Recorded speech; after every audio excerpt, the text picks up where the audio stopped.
Okay, so here's where we left off. We're talking about door locks.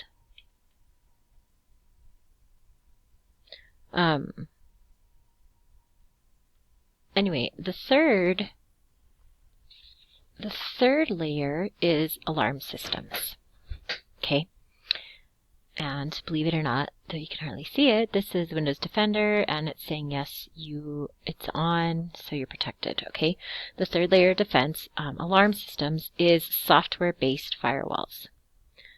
So individual computers on the network must be protected with firewalls and antivirus and hopefully anti-malware software.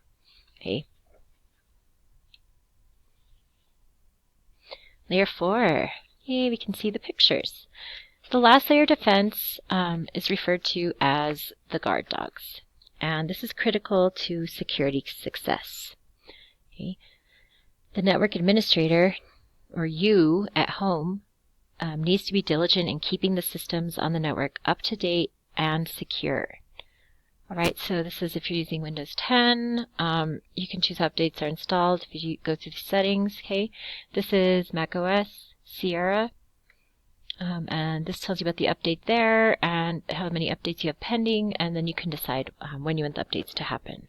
But you have to be very diligent in keeping your systems up to date and secure.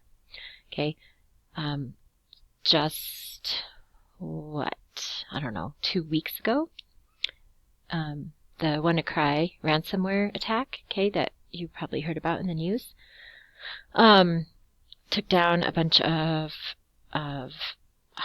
computers throughout the world, okay, and it pretty much just, we'll go into ransomware actually in the next chapter, but what it did was it sort of held all these computers hostage and said, we have encrypted your files and you're not going to be able to access them until you pay us an amount of money using Bitcoin, which ended up being around $300 US in Bitcoin. And the reason why this thing was so effective was that because a lot of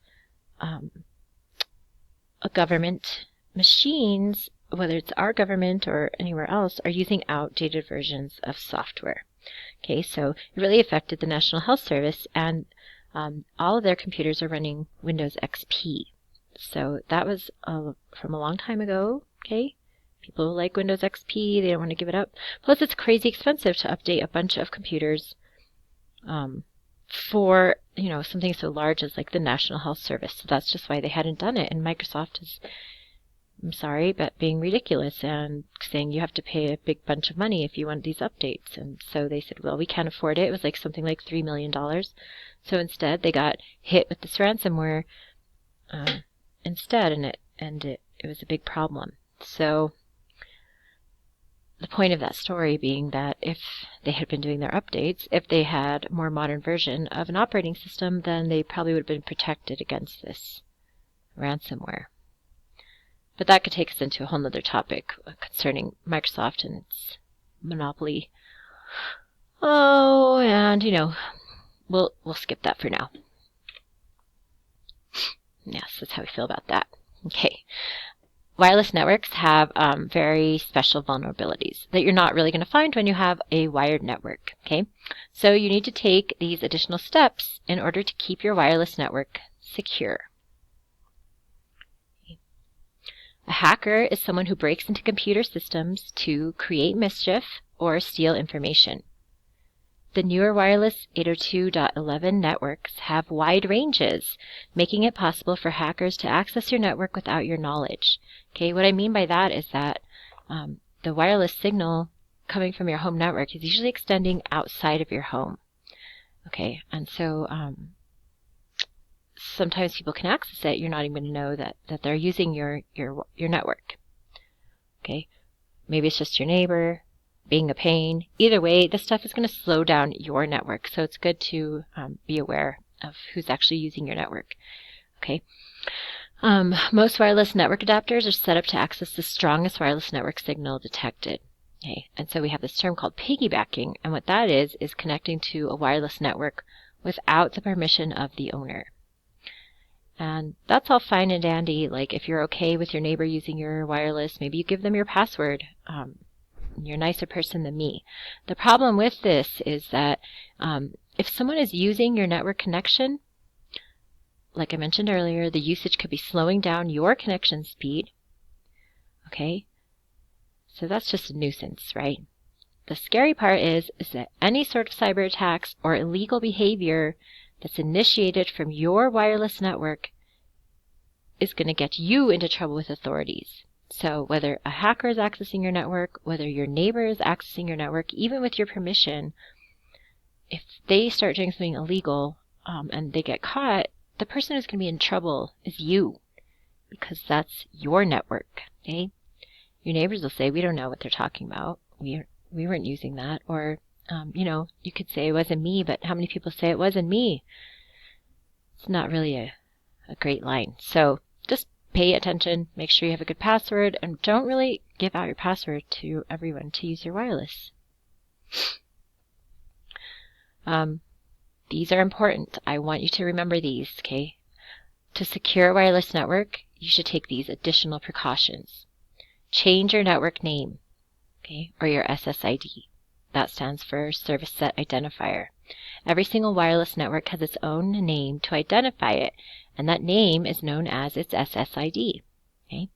Hackers know the default names and access codes for routers, so if you don't change your SSID, you leave it as the default one that it came with, that's blaring out to anyone who knows that, okay, you have this type of router, and sometimes maybe if you haven't changed your network name, your SSID, maybe you didn't change your default password.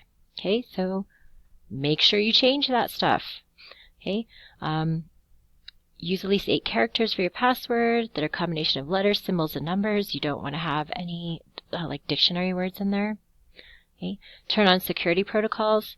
Most routers ship with security protocols such as WEP, which is Wired Equivalent Privacy, or WPA, which is Wi-Fi Protected Access.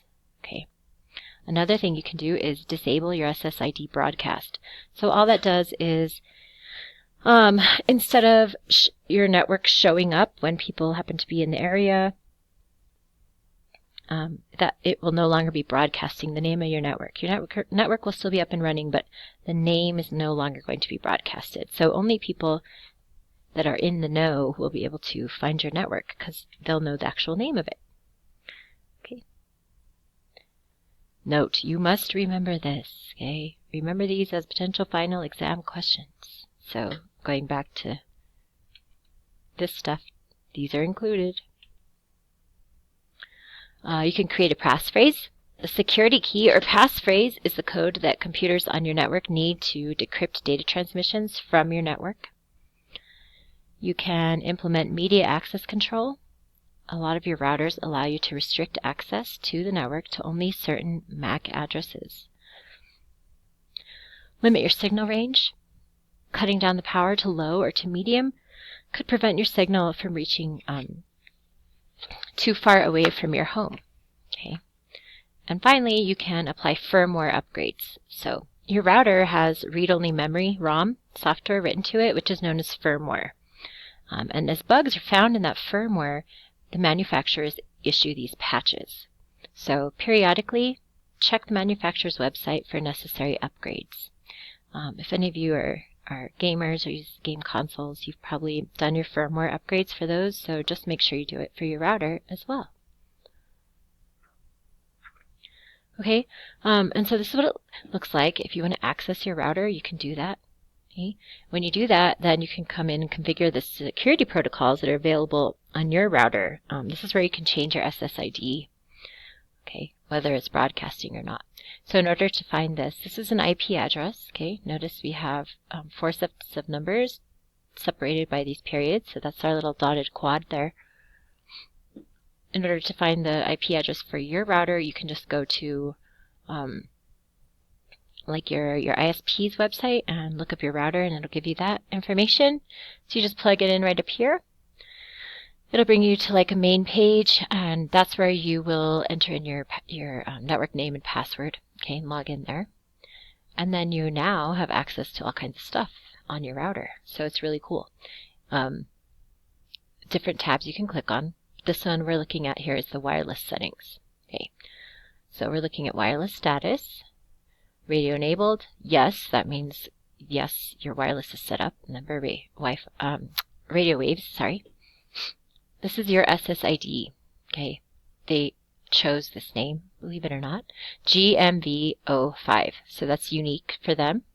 Yours can be something different. I've seen all kinds of different SSIDs living in lots of different places, some not so friendly, some obviously default SSIDs. Security enabled, yes, okay. So for their security protocol in use, they're using the WPA, which is Wi-Fi Protected Access, and they're using a passphrase. This is one very hard to guess passphrase. Okay. SSID broadcast for them is enabled. So here you could come in here and disable it. That would make sure that when people search for wireless network, GMV05 is not going to pop up. They have MAC authentication disabled. How many packets? These are packets of data that you've received wirelessly and how many you've sent wirelessly. So just all kinds of different information. But if you come, I encourage you to do this if you have wireless at home. Parental control, you can set that up for your kids or just to be a pain to your roommates, okay? My stepson, if he didn't do his chores, I would come in here and mess in the parental control stuff. You can actually cut off the internet to certain IP addresses, like during a certain time period. So I would do that to my poor stepson. And believe me, it worked to get him to do his chores. So I'd have it set up so that neither his phone nor his laptop could access the internet. Like once he came home from school, if he hadn't done his chores the previous day or whatever. So you could do all kinds of different things. Come in, check out your router, look at the protocols you're using. Okay. And if you have any questions, make sure to put them up in the discussion post.